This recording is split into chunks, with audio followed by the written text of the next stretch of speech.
गुरुदेव, कुछ कृत्य ऐसे हैं जिनके करने से सदा ही लोगों ने करने वाले को आशीर्वाद दिया है।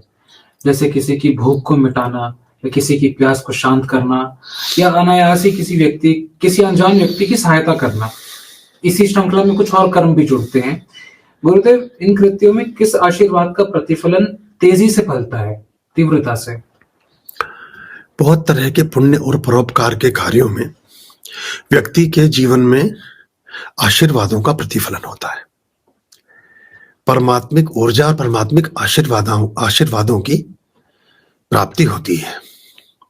ईश्वर के निकट होने का सौभाग्य अर्जित होता है।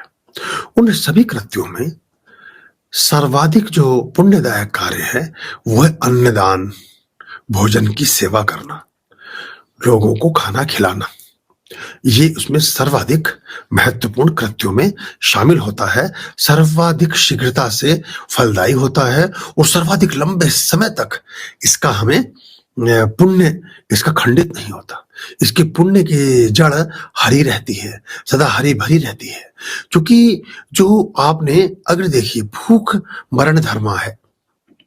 भूखे रहते रहते संतारा होता है ना, बहुत जैन धर्म में, बहुत से धर्मों में संतारा करते हैं। संतारा मतलब स्वीकृत आत्महत्या, यानी कि स्वयं की इच्छा से किए जाने वाला मृत्यु का आलिंगन।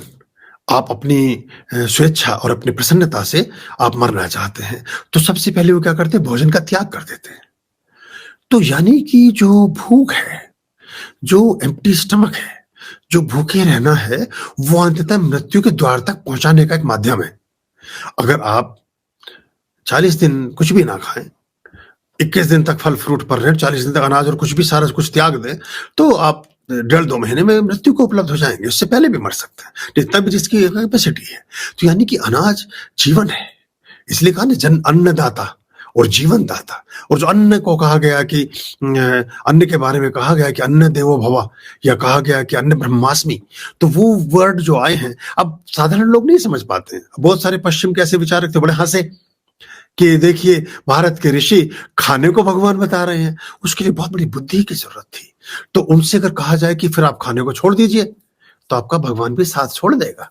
तो ये भूखे रहने से परमात्मा कभी प्रसन्न नहीं होता। भूखे भजन न होए गोपाला, ये ले अपनी कंठी माला। तो ये अन्न के दान से आदमी की आत्मा तृप्त होती है। तो हमेशा जहां भी कोई लंगर है, जहां भी कोई भंडारा है, जहां भी कुछ ऐसा कृत्य हो रहा है, वहां उसमें बढ़ चढ़कर सेवा सहयोग करने से आपको भी उस पुण्य का अर्जन प्राप्त होता है। हम कई बार सोचते हैं कि हमारे घर पर भंडारा होगा तो हम करेंगे, हमारे घर पर लंगर लगेगा तो हम करेंगे। कभी ना हो सकेगा, जो अब तक ना हो सका है, आगे भी ना हो सकेगा। लेकिन सोचने में हमें मुश्किल नहीं होती। तो बहुत बार जहां अवसर मिले वहीं पर उस कृत्य को कर देना चाहिए। जहां भंडारा लंगर हो रहा हो, उसी में जाकर सेवा और अपना इस तरह का जो योगदान है उसे करने से आप आशीर्वाद के पात्र बनते हैं।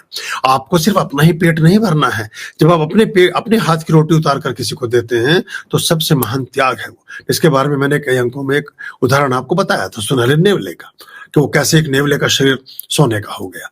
वो सिर्फ उन्होंने मरणासन्न एक परिवार ने उसको लड्डू दिया था खाने को, एक विप्र को, एक भूखे व्यक्ति को। उसके कण जहां गिरे, वो नेवला जहां लेटा, वहीं उसका पूरा शरीर सोने का हो गया। तो उसने युधिष्ठिर और भगवान श्री कृष्ण की उपस्थिति में किए गए यज्ञ को कहा कि आपका यज्ञ व्यर्थ है, क्योंकि ये मेरा आधा शरीर सोने का है, ये पूरा सोने का नहीं हो पा रहा है। मैं वहां लेटा था तो आधा हो गया था, जहां उन्होंने अन्न का दान किया था। तो अन्न का दान सबसे ज्यादा महत्वपूर्ण और लाभकारी होता है। प्रयास है कि बिछड़े ना कभी, तेरे हैं तेरे रहे उम्र भर पूरी जिंदगी। तू सुकून सा,